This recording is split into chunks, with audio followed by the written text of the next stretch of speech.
कुछ लोगों ने शिकायतें भी की, लेकिन कोई जांच नहीं की गई।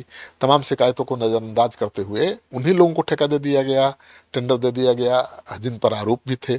और इसीलिए मैं कह रहा हूँ कि एक नहीं, कई रिसुसरी हैं, कई विभागों में रिसुसरी से बड़े रिसुसरी हैं जो मंत्रियों अधिकारियों को मैनेज करके पूरी तरह से सरकार और व्यवस्था को कैप्चर कर चुके थे।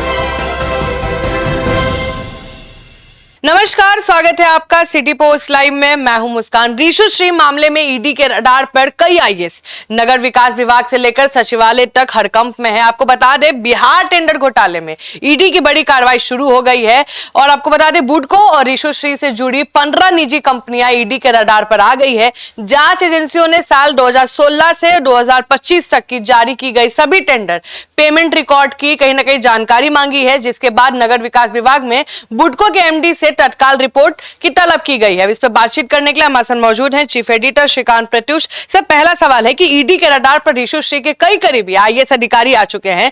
बुडको में रीशुश्री से मिलकर खेला करने वाले कई आईएएस लपेटे में आने वाले हैं क्या? बिल्कुल। अब बुडको में बड़ा खेल किया है तो बुडको में जो पदस्थापित आईएएस अधिकारी थे उनके गर्दन पर तलवार तो लटक ही रही है और संदेह किया जा रहा है उनकी भूमिका पर और वो जांच भी चल रही है।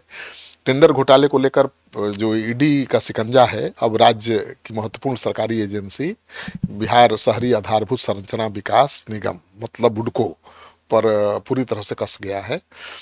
ईडी की इस रडार में मुख्य रूप से रीशुश्री और उनसे जुड़ी 15 कंपनियां आई हैं, जिसके बाद नगर विकास विभाग से लेकर सचिवालय तक नौकरशाही में हड़कंप मचा हुआ है। कौन फंसेगा, कौन बचेगा?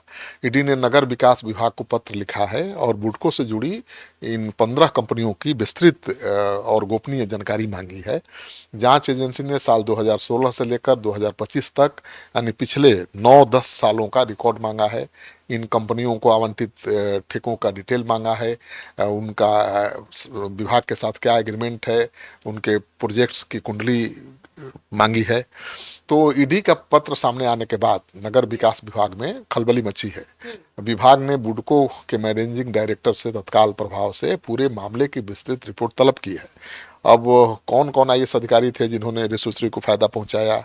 लेकिन सर, मेरा सवाल है कि ईडी के जांच के दायरे में 15 कंपनी कौन कौन से हैं? वो सब रीशुश्री से जुड़े हुई कंपनियां हैं। बुडको द्वारा अलग अलग बड़े प्रोजेक्ट्स के टेंडर जिन कंपनियों को दिए गए थे उन कंपनियों का रिकॉर्ड मांगा है ईडी ने। इनमें से जिन 15 कंपनियों के दस्तावेजों को ईडी खंगाल रही है उसमें रीशुश्री की कंपनी रिलायबल इंटरप्राइजेज है, reliable infra services private limited है, Shri nest build infra private limited है, urban environmental solution private limited है, Sai Ashirwad construction private limited है, रीता श्री इंटरप्राइजेज लिमिटेड है, तोशिबा वाटर सॉल्यूशंस है, केवड़िया कंस्ट्रक्शन प्राइवेट लिमिटेड है, Bhugan infracon private limited, Jainam construction private limited, organica private limited. अब बताइए कितनी कंपनियां हैं कि नाम गिनाते गिनाते थक जाएंगे हम। क्या देखिए, और मुझे लगता है कि अब इनकी कुंडली खंगाली जाएगी तो बड़े बड़े खेल सामने आएंगे और जिन अधिकारियों ने रीशुश्री की मदद की है अब वो बेनकाब होने वाले हैं। सर, टेंडर दिला के कमीशन कमाया, फिर बना सब कॉन्ट्रैक्टर और फिर बिलों के साथ खेला करता था, करोड़ों का खेला कर गया। मैंने पहले भी बताया था कि इन सभी 15 कंपनियों को बुडको के माध्यम से सीवरेज ट्रीटमेंट प्लांट, जलापूर्ति, शहरी सौंदर्यीकरण और बुनियादी ढांचे से जुड़े सैकड़ों करोड़ के प्रोजेक्ट्स दिए गए थे।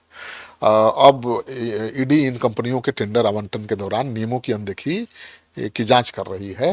कंपनियों द्वारा जमा किए गए तकनीकी और वित्तीय कागजात असली हैं या फर्जी हैं, काम के एवज में किए गए भुगतान और मनी ट्रेल मैंने पैसों का कहाँ कहाँ लेन देन हुआ है, तमाम पहलुओं की जांच और स्क्रूटनी बारीकी से की जा रही है।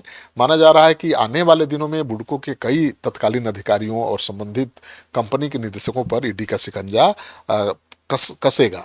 तो कई आईएएस अधिकारियों को नींद उड़ी हुई है। सर, टेंडर के लिए जमा किए गए बैंक की गारंटी में भी फर्जी होने की बात सामने आ रही है। ज्यादातर कई विभागों से सूचनाएं आ रही हैं। अब जब रीशुश्री का मामला सामने आया है तो कई विभागों के जो ईमानदार अधिकारी हैं, जो इन बेईमानों के कारण कहीं किनारे लगा दिए गए हैं, उनका कहना है कि बहुत बड़ा खेल होता था। टेंडर के वो बोल रहे हैं। हाँ, tender of the record, tender के पेपर्स फर्जी होते थे, फर्जी पेपर लगाए जाते थे, फर्जी बैंक गारंटी जमा किया जाता था और कोई जांच पड़ताल विभाग नहीं करता था।